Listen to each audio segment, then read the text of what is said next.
அமலாக்கத்துறை வழக்கில் டெல்லி முதலமைச்சர் அரவிந்த் கெஜ்ரிவாலுக்கு உச்சநீதிமன்றம் இடைக்கால ஜாமீன் வழங்கியுள்ளது.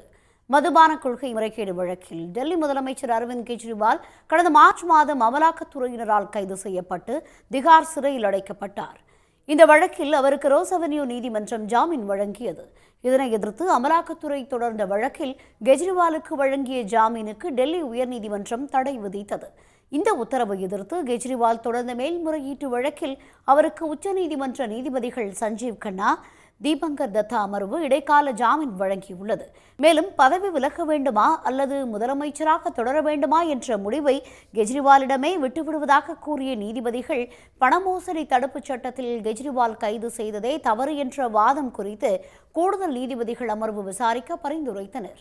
மேலும் மதுபான கொள்கை தொடர்பான நிதியை தேர்தலுக்கு பயன்படுத்திய புகார் குறித்தும், எந்த அடிப்படையில் அமலாக்கத்துறை கைது நடவடிக்கை மேற்கொள்கிறது, அது பின்பற்றும் அளவுகோல் என்ன உள்ளிட்ட 3 கேள்விகள் குறித்தும் கூடுதல் நீதிபதிகள் அமர்வு விசாரிக்கும் என்றும் நீதிபதிகள் குறிப்பிட்டனர்.